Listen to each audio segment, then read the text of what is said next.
சாந்தி. இன்றைய முரளியில் பாபா நமக்கு சொல்கிறாங்க, முரளியை ஒருபோதுமே தவற விடக்கூடாது.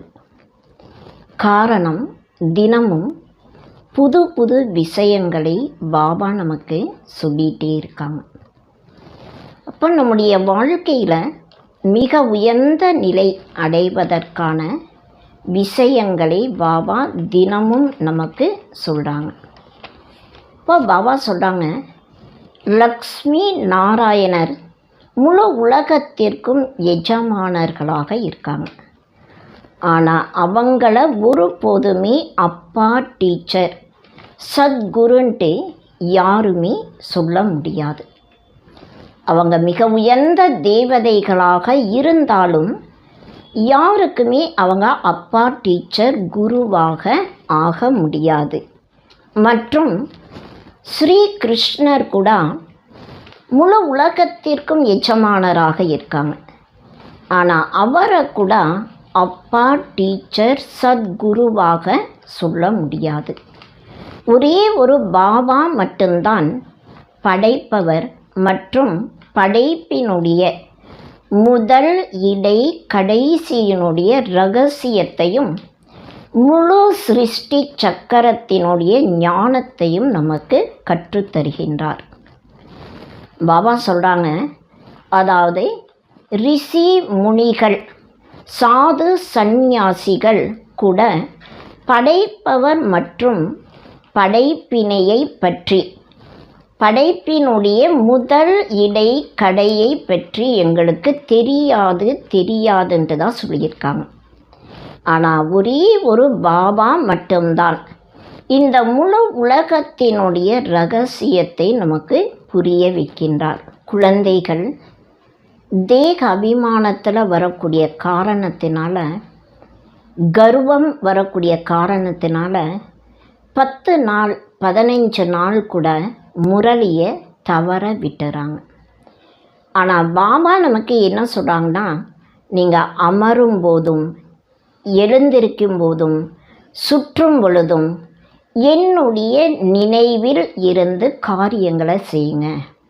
தொழில் காரியங்களை செய்வதற்கு பாபா ஒருபோதுமே தடை சொல்கிறதே கிடையாது.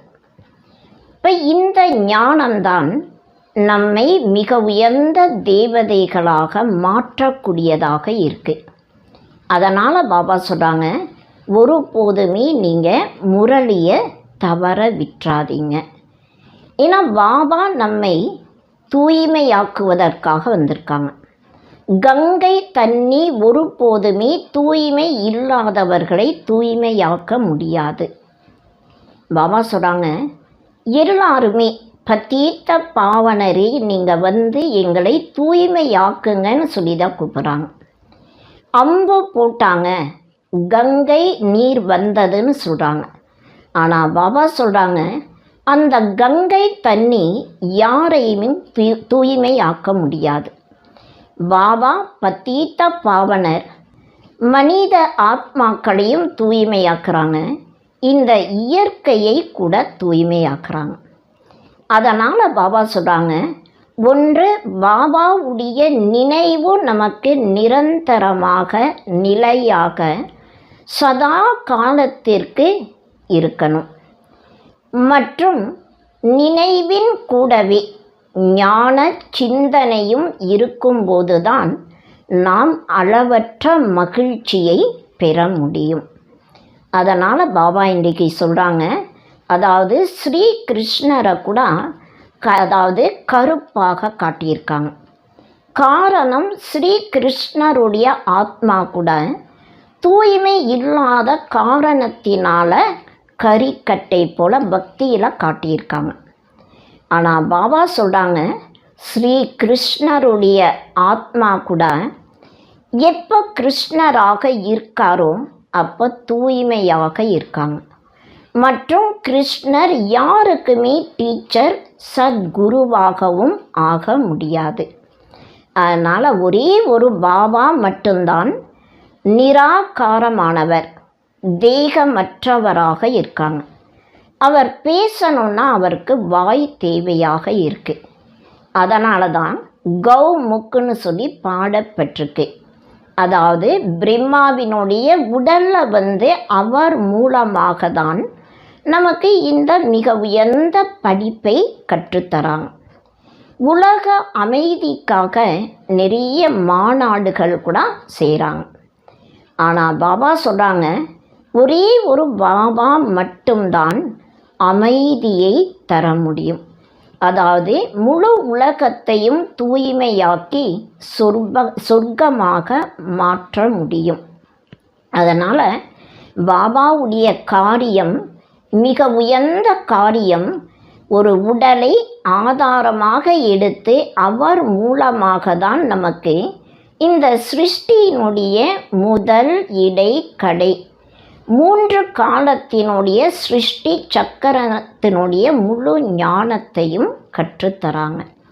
எனவே பாபா கற்றுத்தரக்கூடிய இந்த ஞானத்தை நம்ம கேட்டு நமக்குள்ள தாரணை செய்து சிந்தனை செய்து அளவற்ற மகிழ்ச்சியை நாம் அடைவோம். ஓம் சாந்தி. ஓம் சாந்தி. 19/11/2024 காலை முரளி பாம் தாதா மதுபன்.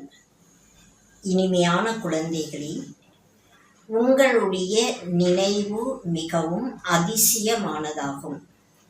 ஏனென்றால் நீங்கள் தந்தை, டீச்சர் மற்றும் சத்குரு மூவரையும் ஒன்றாக நினைவு செய்கிறீர்கள். கேள்வி: மாயை எந்த ஒரு குழந்தையையும் கர்வமிக்கவர்களாக்குகிறது என்றால் எந்த விஷயத்தில் அலட்சியம் செய்கிறார்கள்?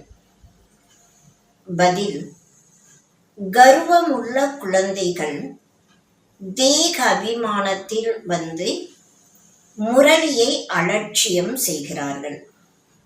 ஒரு பழமொழி இருக்கிறது, எலிக்கு மஞ்சள் துண்டு கிடைத்துவிட்டால் நான் பெரிய செல்வந்தன், கடை சொந்தக்காரன் என்று புரிந்து கொள்ளுமாம். நிறைய பேர் முரளியை படிப்பதே இல்லை. எங்களுக்கு பாபாவோடு நேரடி தொடர்பு இருக்கிறது என்று சொல்லிவிடுகிறார்கள்.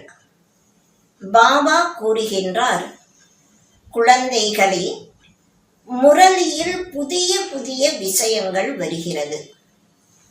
ஆகையினால் முரளியை ஒருபோதும் தவற விடக்கூடாது.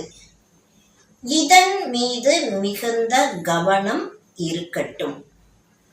ஓம் சாந்தி.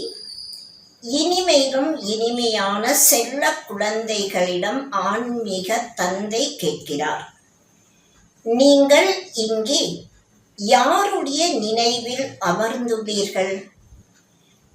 தந்தை, டீச்சர், சத்குரு அனைவரும் இந்த மூவரின் நினைவில் அமர்ந்துள்ளீர்களா? ஒவ்வொருவரும் தன்னிடம் கேளுங்கள், இங்கே அமர்ந்திருக்கும் போது மட்டும் நினைவிருக்கிறதா? அல்லது நடக்கும் போதும் சுற்றும் போதும் நினைவு இருக்கிறதா? ஏனென்றால் இது அதிசயமான விஷயமாகும். வேறு எந்த ஆத்மாவிற்கும் இப்படி சொல்வதில்லை. இந்த லக்ஷ்மி நாராயணன் உலகத்திற்கு எஜமானர்களாக இருக்கின்றார்கள். ஆனால் அவர்களுடைய ஆத்மாவை ஒருபோதும் இவர்கள் தந்தையாகவும் இருக்கிறார், டீச்சராகவும் இருக்கிறார், சத்குருவாகவும் இருக்கின்றார் என்று சொல்ல முடியாது. முழு உலகத்தில் இருக்கும் எந்த ஒரு ஜீவாத்மாவையோ எந்த ஒரு ஆத்மாவையும் இப்படி சொல்ல முடியாது. குழந்தைகளாகிய நீங்கள்தான் அப்படி நினைவு செய்கிறீர்கள். மனதிற்குள் இந்த பாபா தந்தையாகவும் இருக்கின்றார், டீச்சராகவும் இருக்கின்றார், சத்குருவாகவும் இருக்கின்றார் என்பது வருகிறது. அதுவும் உயர்ந்தவர் ஆவார். மூவரையும் நினைவு செய்கின்றீர்களா அல்லது ஒருவரையா? அவர் ஒருவராக இருக்கலாம், ஆனால் 3 குணங்களிலும் நினைவு செய்கிறீர்கள். பாபா நம்முடைய தந்தையாகவும் இருக்கின்றார், டீச்சராகவும் இருக்கின்றார் மற்றும் சத்குருவாகவும் இருக்கின்றார். இது தனி தத்துவமானது என்று சொல்லப்படுகிறது. நீங்கள் அமரும் போது அல்லது நடக்கும் போதும் சுற்றும் பொழுதும் நினைவில் இருக்க வேண்டும். இவர் நம்முடைய தந்தை, டீச்சர், சத்குருவாகவும் இருக்கின்றார் என்று நினைவு செய்கிறீர்களா என்று பாபா கேட்கிறார். இப்படி வேறு எந்த தேகதாரியும் இருக்க முடியாது. தேகதாரியில் நம்பர் 1 கிருஷ்ணர். அவரை தந்தை, டீச்சர், சத்குரு என்று சொல்ல முடியாது. இது முற்றிலும் அதிசயமான விஷயமாகும். உண்மையாக சொல்லுங்கள், 3 ரூபத்திலும் நினைவு செய்கிறீர்களா?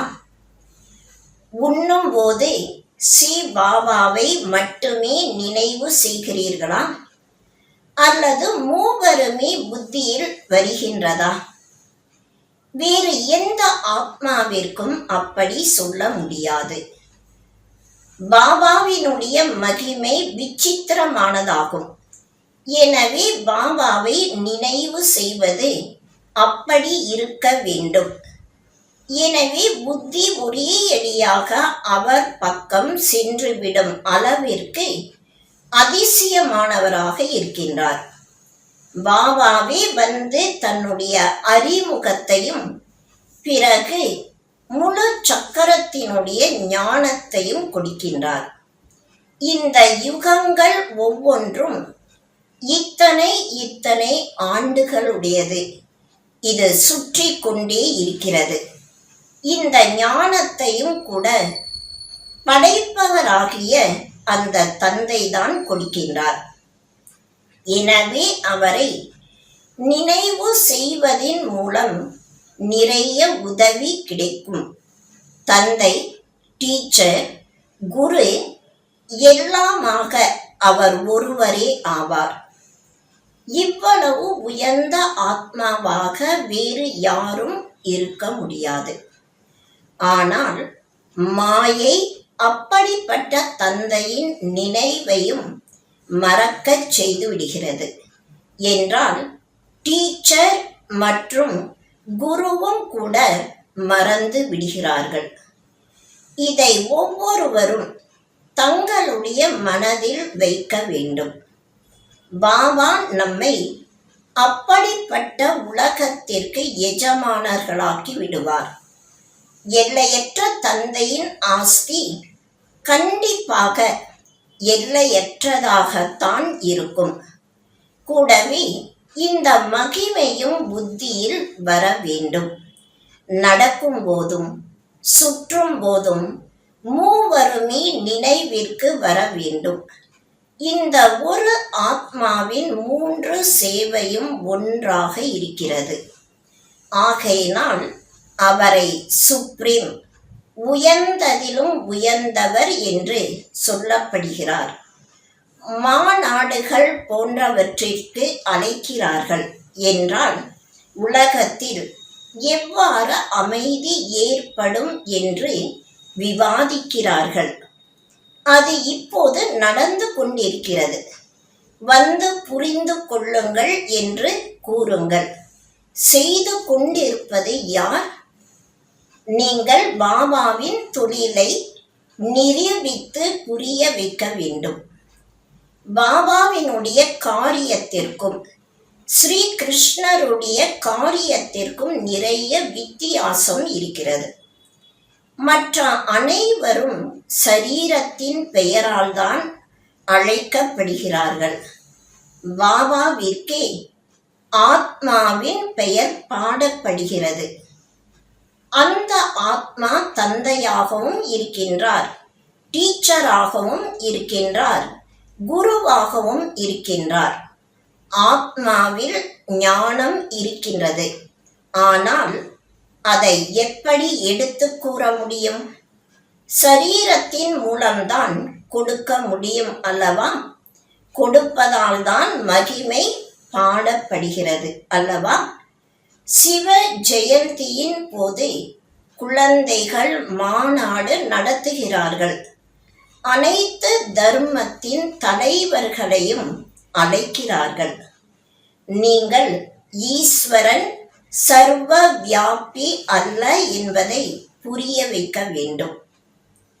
அனைவருக்குள்ளும் ஈஸ்வரன் இருந்தால் ஒவ்வொரு ஆத்மாவும் பகவான் தந்தையாகவும் இருக்கிறது, டீச்சராகவும் இருக்கிறது, குருவாகவும் இருக்கிறதா என்ன?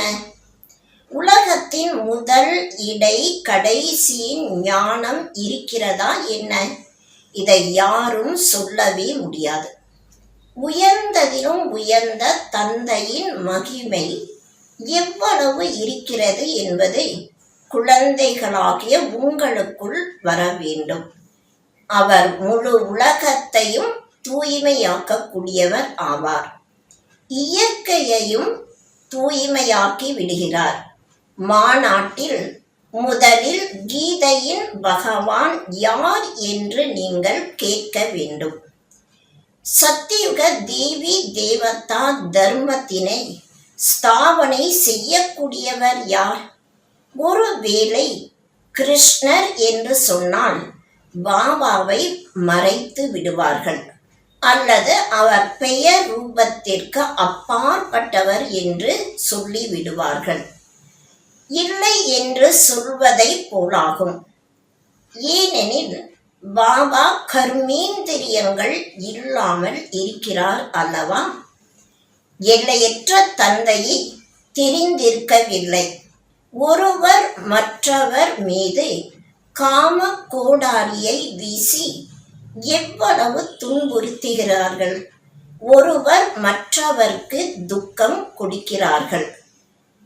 எனவே இந்த விஷயங்கள் அனைத்தும் உங்களுடைய புத்தியில் ஓட வேண்டும், ஒப்பிட வேண்டும். இந்த லக்ஷ்மி நாராயணன் பகவான் பகவதி அல்லவா? இவர்களுடைய வம்சாவளியும் இருக்கிறது அல்லவா? எனவே கண்டிப்பாக அனைவரும் பகவான் பகவதியாகத்தான் இருக்க வேண்டும். எனவே நீங்கள் அனைத்து தர்மத்தை சேர்ந்தவர்களையும் அழைக்கிறீர்கள். யார் நன்கு படிப்பவர்களாக இருக்கிறார்களோ, தந்தையின் அறிமுகத்தை அழிக்க முடியுமோ அவர்களைத்தான் அழைக்க வேண்டும். படைப்பவர் மற்றும் படைப்பின் முதல் இடை கடைசியினுடைய அறிமுகத்தை கொடுப்பவர்களுக்கு வந்து போவதற்கு தங்குவதற்கான ஏற்பாடுகளை செய்வோம் என்று எழுதுங்கள். அவர்கள் படைப்பவர் மற்றும் படைப்பினுடைய அறிமுகத்தை அழிப்பவர்களாக இருந்தால் யாருமே இந்த ஞானத்தை கொடுக்க முடியாது என்பதை நீங்கள் தெரிந்துள்ளீர்கள். யாராவது வெளிநாடுகளில் இருந்து வந்தாலும் கூட படைப்பவர் மற்றும் படைப்பின் முதல் இடல் கடைசியின் அறிமுகத்தை கொடுத்தால் செலவை கொடுத்து விடுவோம். இப்படி மற்ற யாரும் விளம்பரம் கொடுக்க முடியாது. நீங்கள் தைரியசாலிகள் அல்லவா? மகா வீரர்கள், மகா வீரணிகளாவீர்கள். லக்ஷ்மி நாராயணன் உலக ராஜ்யத்தை எப்படி அடைந்தார்கள் என்பதை நீங்கள் தெரிந்துள்ளீர்கள். என்ன திறமை அல்லது தைரியத்தினால் இந்த விஷயங்கள் அனைத்தும் புத்தியில் வர வேண்டும். நீங்கள் எவ்வளவு உயர்ந்த காரியத்தை செய்து கொண்டிருக்கிறீர்கள். முழு உலகத்தையும் தூய்மையாக்கி கொண்டிருக்கிறீர்கள். எனவே பாபாவை நினைவு செய்ய வேண்டும். ஆஸ்தியையும் நினைவு செய்ய வேண்டும். பாபா நினைவில் இருக்கிறதா என்பது மட்டும் இல்லை, ஆனால் அவருடைய மகிமையையும் கூட சொல்ல வேண்டும். இது நிராகாரமானவருடைய மகிமை ஆகும். ஆனால் நிராகாரமானவர் தன்னுடைய அறிமுகத்தை எப்படி கொடுக்க முடியும்? கண்டிப்பாக படைப்பினுடைய முதல் இடை கடைசியின் ஞானத்தை கொடுப்பதற்கு வாய் வேண்டும் அல்லவா? வாயிற்கு எவ்வளவு மகிமை இருக்கிறது! மனிதர்கள் கௌமுக் என்ற இடத்திற்கு செல்கிறார்கள். எவ்வளவு ஏமாற்றம் அடைகிறார்கள்! என்னென்ன விஷயங்களை உருவாக்கி விட்டார்கள்! அம்பு எய்தார், கங்கை வந்தது என கூறிவிட்டனர். கங்கையை தூய்மையற்றவர்களை தூய்மையாக்குவது என்று புரிந்து கொள்கிறார்கள். தண்ணீர் எப்படி தூய்மையற்றவர்களை தூய்மையாக்க முடியும்? தூய்மையற்றவர்களை தூய்மையாக்குபவர் பாபாவே ஆவார். ஆக பாபா குழந்தைகளாகிய உங்களுக்கு எவ்வளவு கற்றுக் கொடுக்கின்றார். இப்படியெல்லாம் செய்யுங்கள் என்று பாபா கூறுகின்றார். படைப்பவர் பாபா மற்றும் படைப்பினுடைய அறிமுகத்தை யார் வந்து கொடுப்பார்கள்? சாது சந்நியாசிகள் போன்றோர், ரிஷிகள், முனிவர்கள் அனைவருமே தெரியாது எங்களுக்கு தெரியாது என்று கூறிவிட்டனர். இதை சொல்ல மட்டும் தெரிந்துள்ளார்கள். அப்படி என்றால் நாஸ்திகர்களாக ஆவார்கள். இப்போது ஆஸ்திகர்கள் யாராவது வருகிறார்களா என்று பாருங்கள். இப்போது குழந்தைகளாகிய நீங்கள் நாஸ்திகர்களிலிருந்து ஆஸ்திகர்களாக ஆகிக் கொண்டிருக்கிறீர்கள். நீங்கள் எல்லையற்ற தந்தையை தெரிந்துள்ளீர்கள். அவர் உங்களை இந்த அளவிற்கு உயர்ந்தவர்களாக மாற்றுகிறார். இறை தந்தையை எங்களை விடுவியுங்கள் என்றும் அழைக்கிறார்கள். இந்த சமயத்தில் ராவணனுடைய ராஜ்யம் முழு உலகத்திலும் இருக்கிறது என்பதை பாபா புரிய வைக்கின்றார். அனைவரும் கீழானவர்களாக இருக்கின்றார்கள். பிறகு உயர்ந்தவர்களாக ஆவார்கள் அல்லவா? முதலில் தூய்மையான உலகம் இருந்தது என்பதை குழந்தைகளாகிய உங்களுடைய புத்தியில் இருக்கிறது. பாபா தூய்மையற்ற உலகத்தையா படைப்பார்? பாபா வந்து தூய்மையான உலகத்தை படைக்கின்றார். அதனை சிவாலயம் என்று சொல்லப்படுகிறது. பாபா சிவாலயத்தை தான் உருவாக்குவார் அல்லவா?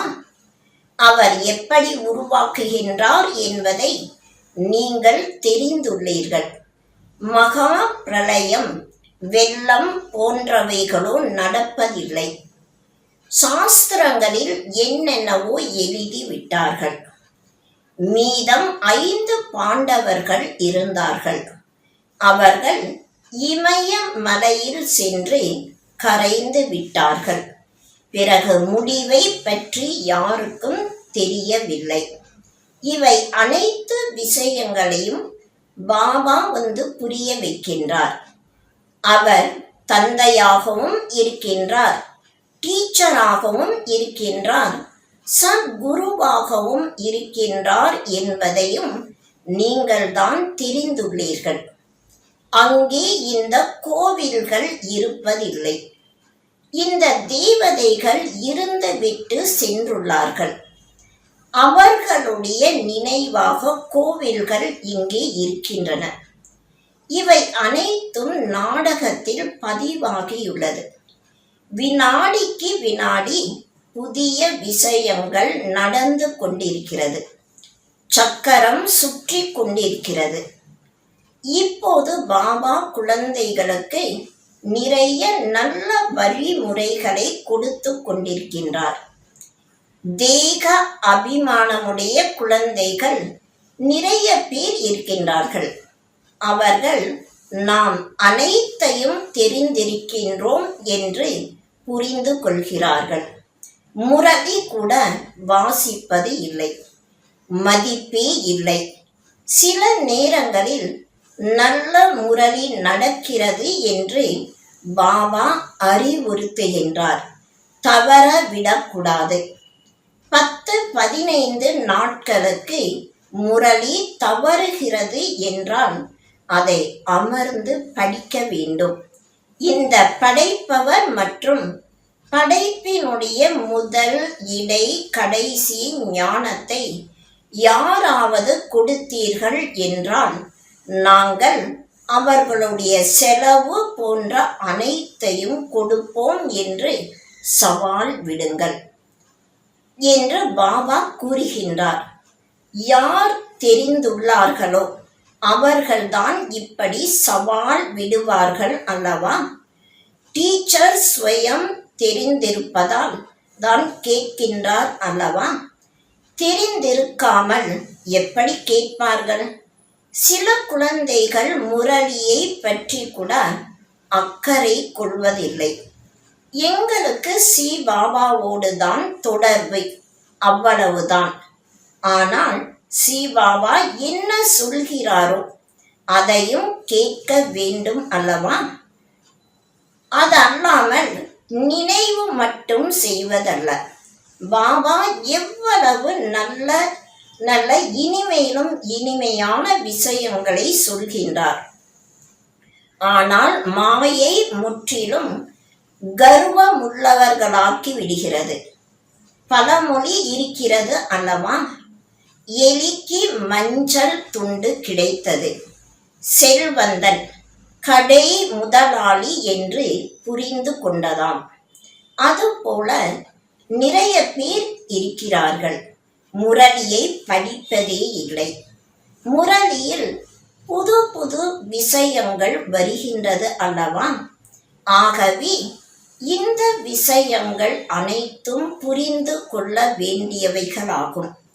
பாபாவின் நினைவில் அமரும்போது அந்த தந்தை டீச்சராகவும் இருக்கின்றார், சத்குருவாகவும் இருக்கின்றார் என்பதையும் நினைவு செய்ய வேண்டும். இல்லை என்றால் யாரிடமிருந்து படிப்பீர்கள்? பாபா குழந்தைகளுக்கு அனைத்தையும் புரிய வைத்து விட்டார். குழந்தைகள்தான் தந்தையை வெளிக்காட்டுவார்கள்.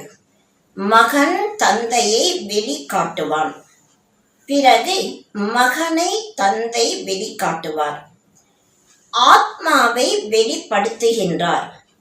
பிறகு குழந்தைகளுடைய வேலை தந்தையை வெளிக்காட்டுவதாகும். பாபாவும் குழந்தைகளை விட்டு விடுவதில்லை. இன்று இந்த இடத்திற்கு செல்லுங்கள், இன்று அங்கு செல்லுங்கள் என்று சொல்வார். இவருக்கு யாராவது கட்டளையிடுபவர்கள் இருக்கிறார்களா? எனவே இந்த அழைப்புகள் போன்றவை நாளேடுகளில் வரும். இந்த சமயத்தில் முழு உலகத்திலும் நாஸ்திகர்களாக இருக்கிறார்கள். பாபாதான் வந்து ஆஸ்திகர்களாக மாற்றுகிறார். இந்த சமயத்தில் உலகம் முழுவதும் ஒரு பைசாவிற்கு கூட மதிப்பற்றதாக இருக்கிறது. அமெரிக்காவிடம் எவ்வளவுதான் செல்வம் பொருட்கள் இருக்கட்டும், ஆனால் ஒரு பைசாவிற்கு மதிப்பற்றதாகும். இவை அனைத்தும் அழியக்கூடியவைகளாகும். முழு உலகத்திலும் நீங்கள் முழு ரூபாய்க்கு ஒப்பாக மதிப்பானவர்களாக ஆகிக் கொண்டிருக்கிறீர்கள். அங்கே ஏழைகளாக யாரும் இருக்க மாட்டார்கள். குழந்தைகளாகிய நீங்கள் எப்போதும் ஞானத்தை சிந்தனை செய்து மகிழ்ச்சியோடு இருக்க வேண்டும். இதற்குத்தான் அத்தீந்திரிய சுகத்தை கோப கோபியர்களிடம் கேளுங்கள் என்று பாடப்பட்டுள்ளது. இது சங்கம யுகத்தின் விஷயங்களே ஆகும். சங்கம யுகத்தை யாரும் தெரிந்திருக்கவே இல்லை. விரிவான சேவை செய்வதின் மூலம் மகிமைகள் ஏற்படலாம். ஆகா பிரபு, உன்னுடைய லீலைகளே லீலைதான். பகவான் தந்தை, டீச்சர், சத்குருவாகவும் இருக்கின்றார் என்பதை யாரும் தெரிந்திருக்கவில்லை. இப்போது தந்தை குழந்தைகளுக்கு கற்றுக் கொடுத்து கொண்டே இருக்கின்றார். குழந்தைகளுக்கு இந்த போதை நிலையாக இருக்க வேண்டும். கடைசி வரை போதை இருக்க வேண்டும். இப்போது போதை சோடா நீரை போல ஆகிவிடுகிறது. சோடாவும் அப்படி ஆகிறது அல்லவா? கொஞ்ச நேரம் வைத்திருந்தால் உப்பு நீராகி விடுகிறது. அப்படி ஆகக்கூடாது. யாருக்கும் இப்படி புரிய வைத்தீர்கள் என்றால் அவர்களும் அதிசயப்படுவார்கள். நன்றாக இருக்கிறது, நன்றாக இருக்கிறது என்று சொல்வார்கள். ஆனால் நேரம் ஒதுக்கி புரிந்து கொள்வது, வாழ்க்கையை உருவாக்கி கொள்வது என்பது கடினமாக இருக்கிறது. தொழில் போன்றவர்களை செய்யாதீர்கள் என்று பாபா தடை சொல்வதில்லை. தூய்மையாக ஆகுங்கள் மற்றும் நான் என்ன படிப்பிக்கின்றேனோ அதை நினைவு செய்யுங்கள். இவ்வாறு டீச்சர் கூறுகின்றார் அல்லவா? மேலும் இது அசாதாரணமான படிப்பாகும், மிக உயர்ந்த படிப்பாகும். எந்த மனிதனும் கற்பிக்க முடியாது. பாபாதான் பாக்கியசாலி ரதத்தில் வந்து படிப்பிக்கின்றார். இது உங்களுடைய பிரம்மா பாபா சிம்மாசனமாகும். இதில் அழிவற்ற மூர்த்தி ஆத்மா வந்து அமர்கிறது என்று பாபா அவருக்கு புரிய வைத்திருக்கின்றார். அதற்கு முழு நடிப்பும் கிடைத்திருக்கிறது. இது உண்மையான விஷயம் என்பதை இப்போது நீங்கள் புரிந்து கொள்கிறீர்கள். மற்றவை அனைத்தும் செயற்கையான விஷயங்கள் ஆகும். இதை நல்ல விதத்தில் தாரணை செய்து முடி போட்டுக் கொள்ளுங்கள். பிறகு கைப்படும்போது நினைவிற்கு வரும். ஆனால் ஏன் முடி போட்டோம் என்பதையே மறந்து விடுகிறார்கள். நீங்கள் இதை உறுதியாக நினைவு செய்ய வேண்டும். பாபாவின் கூடவே ஞானமும் வேண்டும். முக்தி இருக்கிறது என்றால் ஜீவன் முக்தியும் இருக்கிறது. மிகவும் இனிமையான குழந்தைகளாக ஆகுங்கள். கல்ப கல்பமாக இந்த குழந்தைகள் படித்து கொண்டிருக்கிறார்கள் என்று பாபா உள்ளுக்குள் புரிந்து கொள்கிறார். வரிசை கிரமமான முயற்சியின்படிதான் ஆஸ்தியை அடைவார்கள். இருந்தாலும் படிப்பிக்கக்கூடிய டீச்சர் முயற்சி செய்ய வைப்பார் அல்லவா? நீங்கள் அடிக்கடி மறந்து விடுகிறீர்கள். எனவேதான் சிவபாபாவை நினைவு செய்யுங்கள் என்று நினைவூட்டப்படுகிறது. அவர் தந்தை, டீச்சர், சத்குருவாகவும் இருக்கின்றார். சிறிய குழந்தைகள் அப்படி நினைவு செய்யாது. கிருஷ்ணரை தந்தை, டீச்சர், சத்குரு என்று சொல்ல முடியுமா என்ன? ஸ்ரீ கிருஷ்ணன் சத்தியுகத்தின் இளவரசர் ஆவார். அவர் எப்படி குருவாக முடியும்? துர்கதியில் இருக்கும் பொழுதுதான் குரு வேண்டும். பாபா வந்து அனைவரையும் சத்கதி அடைய செய்கின்றார் என்று பாடப்பட்டுள்ளது. கிருஷ்ணரை நிலக்கரியை போல கருப்பாக உருவாக்கி விட்டார்கள். இந்த சமயத்தில் அனைவரும் காம சிதையில் ஏறி நிலக்கரியை போல ஆகிவிட்டார்கள். ஆகையினால்தான் கார்மேகன், கருமை நிறம் என்று சொல்லப்படுகிறது. இதை புரிந்து கொள்வதற்கு எவ்வளவு ஆழமான விஷயங்களாக இருக்கிறது. கீதையை அனைவரும் படிக்கிறார்கள். பாரதவாசிகள்தான் அனைத்து சாஸ்திரங்களையும் ஏற்றுக்கொள்கிறார்கள். அனைவருடைய சித்திரங்களையும் வைத்திருப்பார்கள் என்றால் அவர்களை என்னவென்று சொல்வது? கலப்பட பக்தியாகிவிட்டது அல்லவா? ஒரு சிவனுடையதுதான் கலப்படமற்ற பக்தி ஆகும். ஞானமும் ஒரு பாபாவிடமிருந்துதான் கிடைக்கிறது. இந்த ஞானமே வித்தியாசமானதாகும். இதனை ஆன்மீக ஞானம் என்று சொல்லப்படுகிறது. நல்லது. இனிமையிலும் இனிமையான காணாமல் போய் கண்டெடுக்கப்பட்ட செல்ல குழந்தைகளுக்கு தாயும் தந்தையுமான பாம் தாதாவின் அன்பு நினைவுகளும் காலை வணக்கமும். ஆன்மீக குழந்தைகளுக்கு ஆன்மீக தந்தையின் நமஸ்காரம்.